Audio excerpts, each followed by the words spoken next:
What's going on, y'all? VNNCZ3 here, bringing you a monster hunting guide on the new monsters that seem to be plaguing our kingdoms. Yep, that's right, it's none other than the Gargantuans, so stay tuned. Don't be afraid.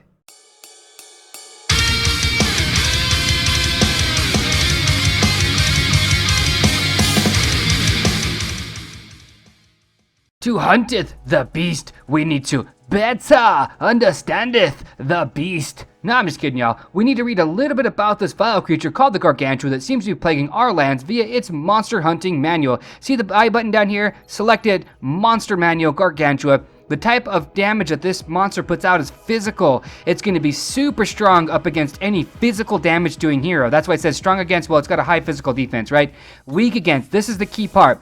Gargantuan's skill can deal massive damage to its target and the heroes nearby. They don't joke around when they say that. This monster puts out a serious amount of damage. I can normally send a crew out with no healer whatsoever, and they do just fine. But I can't do that against these. Even against the level 1, I might end up losing a hero or two.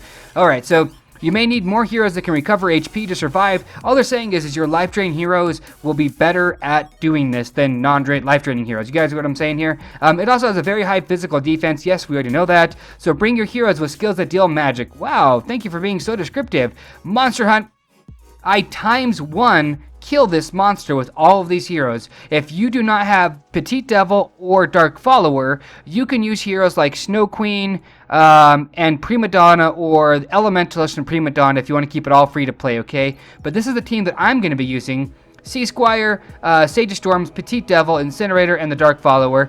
Everybody plays the role. Petite Devil and Incinerator are going to be my two main damage-doing heroes, and as long as they stay alive, they're going to be doing maximum amounts of damage to this creature, I'm telling you guys, right?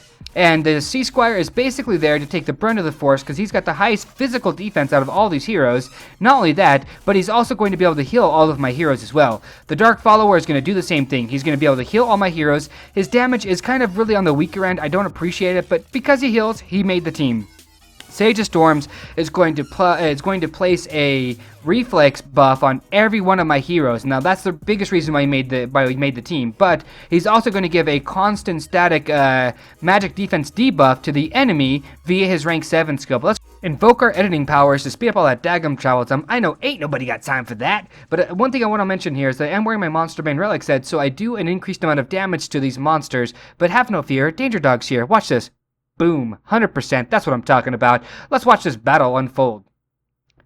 At a first glance, the number one thing I want to say here is that these things look completely badass. I don't know about anybody else, but I wish I could actually own this as a hero. I mean, how cool would that be? But the number one thing that keeps going through my brain is, man, I hope I don't get like 1, 2, or 3 hit combo, do you know what I mean? Because these guys do an incredible amount of damage starting at level 2, 3, and 4. Just, it gets insane. The higher level the Monster Hunt goes, it gets insane. But just check this out.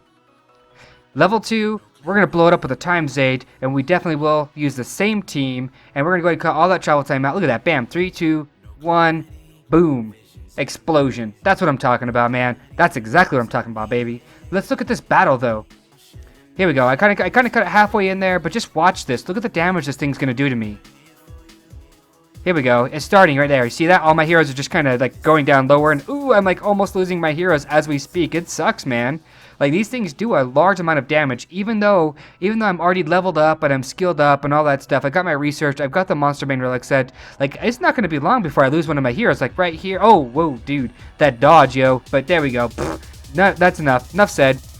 That's all I'm saying, guys, is don't get too confident that you can not lose any heroes. And, you know, it is better to not lose any heroes and get less rewards or less damage than to lose all your heroes. That's just a pro tip for you guys. Time to cover these relics. No, I'm just teasing, guys. Look, okay, the Gargantuan belt is for the leg slot, and in my opinion, it is the absolute best in slot for that position. The number one discrepancy I've got for it, though, is that it requires 8, not 1, 2, 3, or 4, but 8 of the ultra rare ingredients. So if you see anybody having a legendary belt like this, just know that they probably spend about a couple $1,000s in order to get that, or probably even more. The Horn Cajole, look, the Frostwing Greatsword beats out any other main hand. It is by far the best in slot main hand. So if you're looking for the best in slot main hand, the Frostwing Sword is the best one.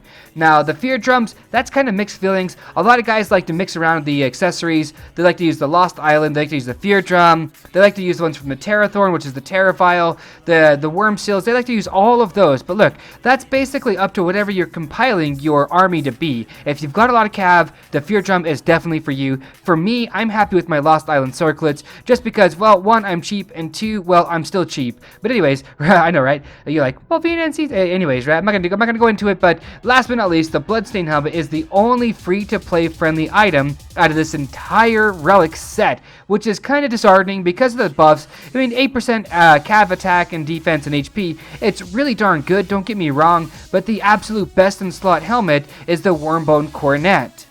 I really hope this video helps people out, and if you like this video, then hit that like button and don't forget to tell a friend. I cover many things like this guide/relic review video to free to play and all the way up to high-end gameplay like obtaining rank 1 in the Coliseum. So if you want to be notified when I upload videos, then hit that subscribe button. But if you're already a subscriber, all I've got to say is thank you so much for the crazy amount of support. It really does mean the world to me, and that's what drives me to make this kind of viewing content for y'all. But y'all know what I'm talking about. Love, peace, and chicken grease. Be safe, but above all, stay classy.